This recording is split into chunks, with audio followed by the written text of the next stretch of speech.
les manifestations sportives qui se sont terminées le plus tard, c'était le football. Donc, on commence par ça. Il y a eu du football, du basket. Du basket, non, oui. voilà, on finira par le basket. On va commencer par le football avec l'OM qui enchaîne sa deuxième victoire d'affilée, la première fois cette saison, qu'il enchaîne la deuxième fois de cette deuxième victoire d'affilée. William, on regarde, c'était hier donc la fin de la 12e journée.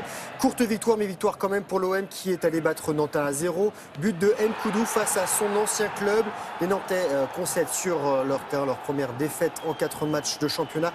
Marseille 12e, Nantes 10e.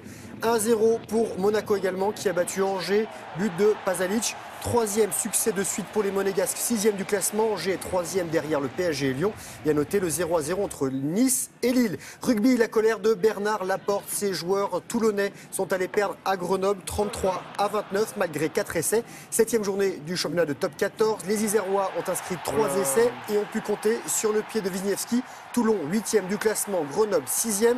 Clermont, le Racing et Toulouse forment le podium de ce top 14. Un petit mot de handball avec Montpellier qui est en bleu et Montpellier qui est arraché à la victoire et sa qualification pour les demi-finales de la Coupe de la Ligue en battant difficilement Dunkerque 25-24.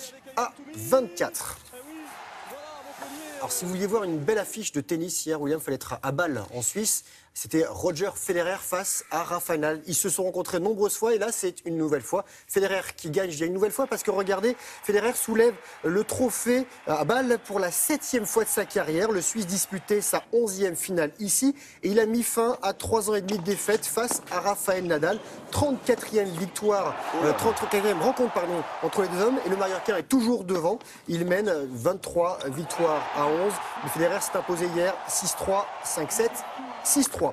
Le Français Victor Dubuisson s'est enflammé au tournoi de Turquie. Des petites larmes tout de même en fin de tournoi. Il a gagné. Numéro 1 tricolore remporte son deuxième tournoi sur le circuit européen 2 ans après son succès ici même. Il a rendu une dernière carte de 66, soit 6 coups sous le par et son premier poursuivant est à 1 coup. En équitation, encore une victoire française. C'était la 3e étape de la Coupe du Monde en salle de saut d'obstacle à Lyon. Victoire de la cavalière française Pénélope Leprévost avec Flora Mariposa. Le couple avait déjà gagné il y a 2 semaines à Oslo en ouverture de cette Coupe du Monde. Et quoi d'autre? Un autre type de chevaux sous le capot, c'était facile la transition. Ouais.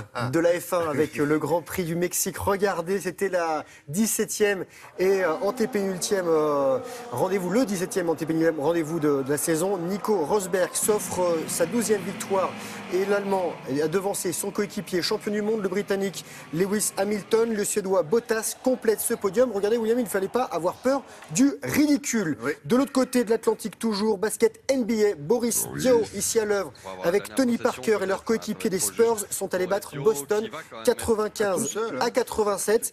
3e match de la saison et 2e victoire pour San Antonio. 10 points pour Diaw et 6 points pour Parker en action.